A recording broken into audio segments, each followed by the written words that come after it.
I know that there's still loads of games that are yet to release in 2024, but you know what? It never hurts to plan ahead, right? So why don't we look at the biggest Xbox games that are set to arrive in 2025? And we'll kick it off with possibly one of the most anticipated games ever. The reveal trailer for GTA 6 racked up a record-breaking 93 million views in its first 24 hours, so safe to say that people are just a little bit excited for this one, which does make sense. I mean, it's the latest entry in one of gaming's most iconic series, and that's before we even mention that this is the first time a GTA game has released in over a decade. And already there's been little bits of info that we've gotten so far that have just made us more excited, especially the fact that the 6th game is going to be taking us to the state of Leonida, hopefully I'm saying that right, where a little spot known as Vice City just happens to be located. It's also going to give the series its first female protagonist with a loved-up criminal named Luthea, so there's a whole lot to be excited about here already, and we still know basically nothing about the game. So be sure to subscribe and ring the bell if you want to hear all of the latest GTA 6 news once you've watched the trailer a couple more times. Obviously, it looks so good, at least in my opinion, but what do you guys think? Is GTA 6 your most anticipated game for 2025, or does something else take the top spot? Hit the comments and let me know. Now, when the Doom guy threatens to get medieval on you, you should be afraid.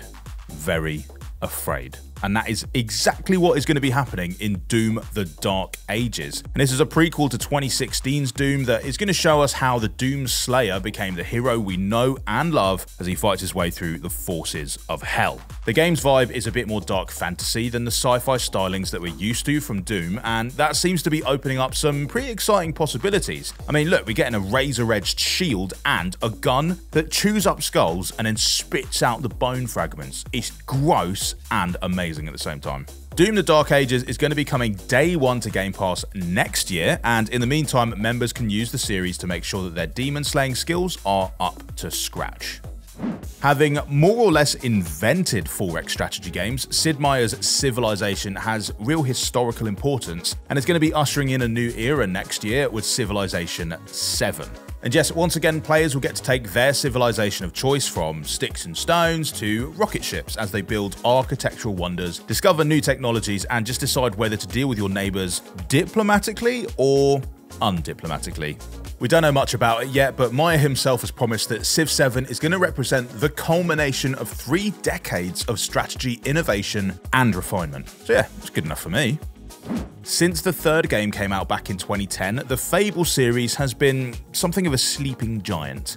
Sleeping Richard Ayoade-shaped giant. But that's all going to change next year when the new game comes straight to Game Pass. From all the little glimpses of the rebooted Fable that we've had so far, it looks set to bring back everything we loved about the previous games. You know, things like combat that blends magic with medieval weapons, a cheeky sense of humor, a colorful fantasy world filled with strange sights, curious characters, and beloved British thespians. And thanks to the wonders of backwards compatibility, you can ease the wait for the new game by just replaying the classic trilogy, all of which is available now on Game Pass, by the way, so get cracking. Then we also get Monster Hunter Wilds to talk about, and that's going to be taking players to this unforgiving, dynamic new world. And wouldn't you know it, the place is just crawling with monsters. Promising more evolved action and greater immersion than ever before, Wilds is once again going to see players chopping up monsters and using their parts to craft gear with which they can then chop up even bigger monsters. You know, Circle of Life vibes. As a little tip to you guys, it's well worth playing Monster Hunter World and Monster Hunter Rise right now because there's going to be bonus content for Monster Hunter Wilds on offer for players that have save data in both those games, and that should take care of all of your beastie battering urges until Wilds gets here in 2025. When this one was unveiled at the 2023 showcase, this game immediately leapt out as one of the most distinctive, creative, and just straight up coolest games on the horizon. It's South of Midnight, and it's a southern gothic fairy tale with a gorgeous bluesy soundtrack. This third-person adventure game is going to star a young woman named Hazel as she embarks on a quest that's going to turn up all kinds of dark family secrets and hidden truths, but also the occasional giant alligator. I find so much about this game really exciting. I mean, from the music to the magically infused combat system, South of Midnight just looks like something truly, truly unique, and it's going to be coming straight to Game Pass next year. Little Nightmares is also going to be back with another creepy puzzle platforming adventure, which sees a pair of little fellas named Low and Alone trying to make it through a world full of fear and danger. And the new worlds that we're going to be exploring look a lot brighter than the past game's shadowy spaces, but do you know what? I'm afraid they still look every bit as terrifying. Secretly, I'm quite pleased about that. But what I really love about this game is that you're going to be able to tag in a buddy this time around in multiplayer, although the developers have specifically limited this to online only to make sure that you're actually alone while they scare the life out of you. Yeah, psychopaths. I mean, I guess I could play it with like console streaming so that I'm not actually alone. I'll figure it out later. So the studio behind Sniper Elite and Zombie Army are going to be bringing their head-popping talents straight to Game Pass next year with a brand new game, and it's a brand new IP as well. Really exciting. Atomfall is a survival action game, and it's set in the rolling green hills of the British countryside. But it's not all Yorkshire puddings and sunshine though, like we're used to. It's actually a nuclear disaster that has ravaged the land and left everyone scrambling to survive. So, if you don't want to end up on the business end of a midsummer murder or a cricket bat, you better be ready to scavenge, scrap, and craft your little heart out, me old mucker. Fragpunk's this 5v5 hero shooter that is reshuffling the rules of the genre with a clever card-based power-up system. There are going to be over 70 different cards that you can take advantage of. Some let you jump higher, others coat your bullets in fire or lightning. They all ensure though that the battle is constantly evolving. Add in the fact that each hero has their own distinctive skill set, plus a variety of different weapons to pick from, and you've got the recipe for that sort of fast, chaotic firefight where you just never know what's going to happen next. Honestly, the day one editions that they've got lined up for Game Pass next year are absolutely class, and Clair Obscur Expedition 33 is yet another one of them, and this one looks really intriguing. It goes down in this Belle Epoque inspired fantasy world. It's a bit like the one from Lies of P, if you played that one on Game Pass recently, where each year an evil painter scrawls a cursed number which causes everyone that age to immediately die. It's a bit like Death Note, I suppose, but it's more paint by numbers. This is a brilliantly bonkers premise that is backed up by a really cool combat system that combines turn-based battling with real-time action, and it also features some truly stunning visuals. Painterly, even.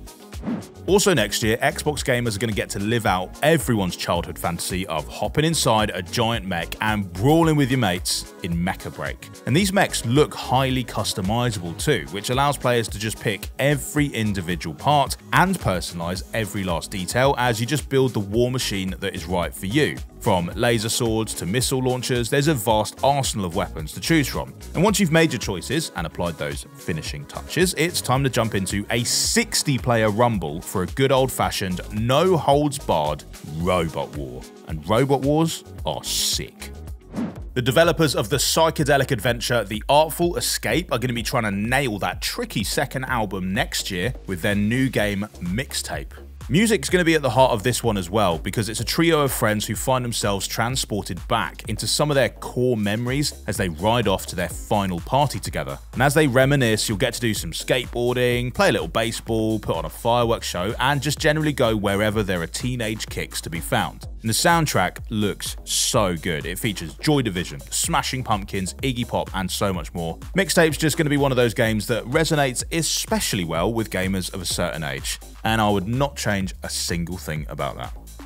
Fancy another day one Game Pass one? Alright, let's talk about Wu Chang Fallen Feathers. This one takes us to the land of Shu during the late Ming Dynasty, and it's a pretty hairy period even before the mystical plague appeared and horrifying monsters started sprouting up everywhere, and I do mean everywhere. This is a Souls-like action RPG where you're going to be playing as an amnesiac pirate warrior on a mission to figure out who she is and what the hell is going on. To do so, you're going to need to hone your skills, unlock new abilities, and face down a horde of frightening foes. Wu Chang Fallen Feathers promises a rich storyline with several possible endings, love that for replayability, but we at least know how it's all going to begin, and that's day one on Game Pass. Lots and lots of games that are coming out next year, and I mean, there's probably more yet to be announced. If you want to hear about those, make sure that you subscribe, ring the bell. It's going to be a great year next year to be an Xbox gamer. I can't wait.